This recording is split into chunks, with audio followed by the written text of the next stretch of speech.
Welcome back. Well, the quality education, good quality education is a prominent thought in any parent's mind, you would agree. But with today's high cost of living, one needs to be able to earn well to, I guess, afford private school education, which the general public sees as, well, superior to one offered in the public sector. What about homeschooling?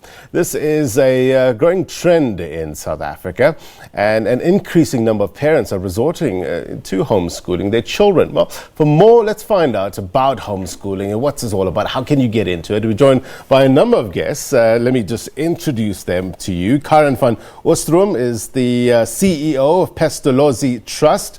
We have Cornelia Marais, who are parents as well, homeschooling parents? Not yet. Not yet? Getting there. We have Christopher Cardiro as well as Kopotso Zondo. Ladies and gentlemen, thank you very much indeed for coming through. Karen, maybe I could just start with you with regards to Pestalozzi Trust. Briefly tell us what's it all about. I think the Pestalozzi Trust was started in 1998. And we started it to protect parents' right to educate their children according to their children's best interests. Okay. So we try to protect the right of parents also to choose an alternative avenue of education while there is a crisis in education in South Africa at present. So you defend the rights for these homeschoolers. And also cottage schools. What is a cottage school?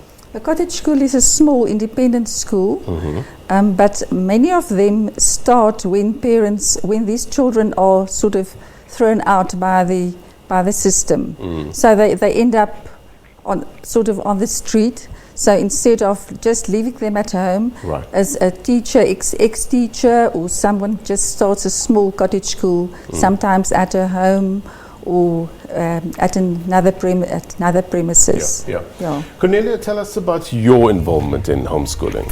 So I never went to school. The first time that I went to school was actually when I was appointed as a teacher at a private school in Pretoria. So I think that is my involvement in home education. I also believe that it's very important for parents to have alternative options for schooling, and I believe that it's very important in South Africa to keep those avenues open. So when you say you never went to school, you were homeschooled? Yes, from grade 1. Yeah. And talk to us about your experience as being homeschooled. Well, it has been very positive. Yeah. I really believe that it is the best option for many children. For myself, it really helped me to form my ways of thinking and to just be able to think outside the box. And I think that is so important in South Africa today, to be able to have different options, different opinions, and to be able to solve problems, because that is what we're dealing with here. Right. Kopotso and Christopher, you guys are parents. Yes. And maybe I can start with you, Kopotso. I have a cousin who homeschools his children, and I asked him last night to send me a list of pros and cons in terms of homeschooling, and there were so many pros, and I think there were 2 cons. Is that similar your experience as well? Yes, I would say I have a similar experience because there's a lot of positive things when it comes to homeschooling. Children can learn at their own pace. You know, what I really like about homeschooling is that when a child is slow or fast, if they are fast, they can learn the grade in 8 months. If they are slow, they will go for maybe 1 year, 3 months, instead of repeating the whole year again in the next year. Right. So their curriculum is not put in the box. Their curriculum is according to the way the children will learn. So you go according to your child's pace and not necessarily moving on, and leaving them behind, so to speak, as happens. Of course. Christopher, what's your experience in terms of homeschooling? And some would push back and say, okay, you have these children in this home. What about the socialization part of it? Is that a concern? Well, it's not been a concern for us, and I think that's the general experience worldwide. In fact, if anything, it's the opposite. Homeschool kids have too much socialization in a way. Because if you think about it, if you've got a class with 20 kids in it, you may be getting invited to 20 birthday parties. But if you're socializing with people from very much younger to elderly people, you're getting involved in all of those activities. So it's a very home educators have a huge social network. In fact, most people say one of the, in a sense, cons of homeschooling is learning how to limit that socialization. Right. You've been doing it for 18 years. 18 years, yeah. 18 years. What about excursions? What about sporting events? Is that part of the syllabus or curriculum? Well, that differs from family to family because it's highly flexible. I mean, my own kids are involved in, I think, too much activities, but they're involved in Spanish dancing, music. They've done sport, all varieties of sport. So there's a whole community. I think some people don't recognize that it's a community activity. Yeah, because Karen, I mean, there's a whole lot of myths surrounding homeschooling, isn't it? Which are some of the top myths that you want to dispel? Well, I think one of the maybe one of the very top myths is that homeschooling is only for the child who's left behind, who's not so well adapted at school. But actually, homeschooling works for the slow child, for the autistic child, for the child who's actually intellectually very much superior. For all children, it could work. So how does it work practically? You made the decision to homeschool your children. In terms of tests, who adjudicates the tests? Is it verified? How does it work? Just talk to us about that process. Okay, so I don't know if you want to talk about assessment, Christopher. Yeah, Chris. Okay. Yeah, so I think it varies in terms of the method or the approach that you're using. So there's a whole number of home educators who follow essentially the CAPS curriculum, which is the government government curriculum, and that has its own assessment and assessment modalities, very similar to the schooling environment. And then there's people who follow different approaches, Montessori approach, people follow, but in general, most people will, when people get to sort of the end of their schooling, they will use either GED, which is an American qualification, Cambridge exams. Right. So literally they're just like any other child exiting the schooling system. They'll use a variety of exit examinations. And how you get there, many people use very different roads to get to that goal. In terms of the syllabus, and in terms of South African universities, are they all recognized? Do South African universities recognize the syllabus? All South African universities? Well, it's very diverse, so that does depend. And people like the Pestalozzi Trust are good people to get some advice from on how that works. But for example, the Cambridge syllabus is internationally recognized, and South African universities recognize that very readily and very easily. In other circumstances, people may use American high school diplomas, and there's no bar to them doing, if they want, the South African matric option as well. There's so many good elements in public and private schools, but there's also those elements that you can do without, with regards to maybe peer pressure, maybe bullying, and that's something that you kind of limit, Khopotso, when you homeschool.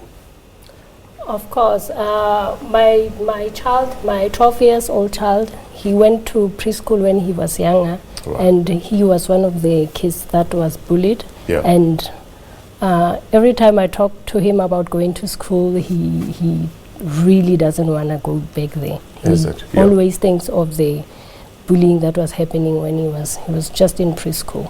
So he was a victim of bullying. So now how do you manage that? Because he needs friends outside of that environment. How do you manage that? The thing is, most of the time he's close to home, he's close to parents. We live in a complex where there are a lot of kids, and there's a playground. He plays soccer with other boys.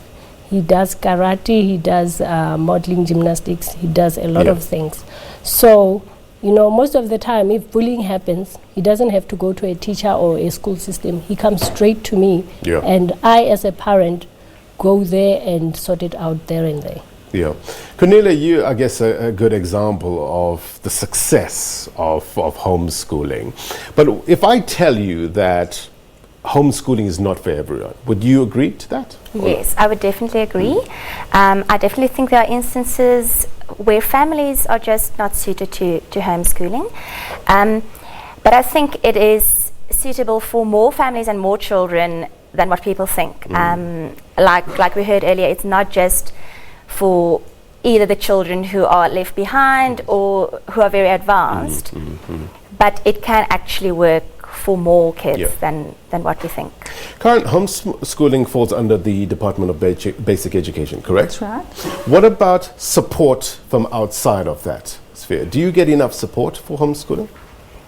Yes, I think there's very much support in South Africa. There are associations that you can join, many support groups that you can join. Nowadays there are many WhatsApp groups. Every mother, is part of some or other WhatsApp group. And then, of course, we have regular expos and workshops for homeschooling parents looking for information. For instance, like the African Home Education in Durban that is coming up in October, where you'll be able to find all the info that you need when you start out, and also to get to network and to get up to speed again if you're a veteran homeschooler. We will try to send a reporter there to, I guess the more information people have about this option, the better. But here's, I guess many people will be asking, Christopher, what does it cost? How costly is it to homeschool your children? That's as varied as your approach. So there are people who home educate for whom public education is too expensive. So we don't really, I think, understand that transports, if you don't have appropriate accommodation, and school fees can be at school. Not only school fees, but school uniforms can be very expensive. So you have families who are literally below the affordability of public education who are homeschooling, and then you have families all the way up who are using the best international tutors, and you can pay thousands of rands a month for a tutor just on one subject. So it's a huge diversity, but every family can usually find a modality that works for them, that works inside their budget. Something that might be of a challenge, Khopotso, you might not necessarily have all the technology that a private or public school will have in your home. How do you get past that? I believe, every child can learn. Nowadays, children are very smart. You can give a 4-year-old a smartphone and ask him to use it, even though they cannot read. But they Tell will me about it. They will help you with something that you don't know. So I think with the technology, you can go to the library, you can go to the, Karen said, there are lots of groups and help out there if you need extra help with anything you need. Cornelia, it does, I guess it needs to be a change of lifestyle if you want to go down this route. For one, time management skills is hugely important if you want to take on this task of homeschooling your kids. How important is it to go with that open frame of mind, saying that, okay, a whole family might change if I'm going to do this? I think what is wonderful about homeschooling, especially today, is that there is really, I think, like we've heard before, there is a way to do it to fit every single family. So some families, like, for example, she's a working mom. There are families where the mom stays at home and she does most of the education. There are families where mom and dad kind of split it up between the two of them. So there's really a way to do it for everyone. And you have organizations like the Trust to guide you, I guess, in that regard. Karen, tell us about the Indaba and who are some of the speakers. What can we expect? Yes, we've invited some of the most well-known speakers internationally, like Dr. Brian Ray. He's done very valuable research on home education. And then also Mike Donnelly from the HSLDA. He's a senior advocate at the HSLDA, and Dr. Deborah Bell will be coming, and then there's quite a number from Kenya and Uganda also coming down. Homeschoolers who have been homeschooling for quite some time. So, Khopotso, I just want you to break it down practically. how does it work on a day-to-day basis? You wake up in the morning, the kids brush their teeth, come down for breakfast. Is it really structured? Do you have to be extra strict as a parent / teacher? How does it work practically? The main thing is to manage my time. Right. I wake them up at 5. Like I would say, most of the kids do wake up around about that time to prepare themselves to go to school. But they don't have to change their clothes. Right. They don't have to do breakfast at that time. Yeah. So I wake up with them, and then I start teaching them what I need to teach them for that day. Right. And then after that, around about 8 o'clock, I leave for work. So that's when they will have their breakfast, and afterwards they will do whatever work I left for them throughout the day. Around about 12 they should be done. So you don't necessarily have to be there all the time? I don't need to be there all the time. I only need about 3 hours a day with the children. So after that I go to work, and when I come back I come and check their books if they have done their work. Right. Christopher, I guess it makes it much more difficult to bunk off school when you're homeschooled and calling in sick kind of thing. But I guess if you want your child's values to be that of your family unit and not of their peers, this is the correct route to go. Oh, absolutely. I think that's one of the motivations that many people have, is this ability to learn and grow together as a family, and to share your values and to debate them and to be challenged about them. It's not as you get a lot more blowback as a parent than you do as a teacher. There's a lot more negotiation that goes on, and there's teams. Are they? Okay. You're never against one. You're against negotiating teams. Okay. Look, thank you very much indeed for coming through. This obviously we can talk the whole day about this, but we will try and look into this Indaba that's coming up, and I guess better educate the society at large that this is a viable option and a route to go down. Thank you very much indeed for coming through. All right, Karen, Cornelia, Christopher, and Khopotso, appreciate it. Thanks very much. Thank you. We're going to take a quick break. Get you more news next. Stay with us.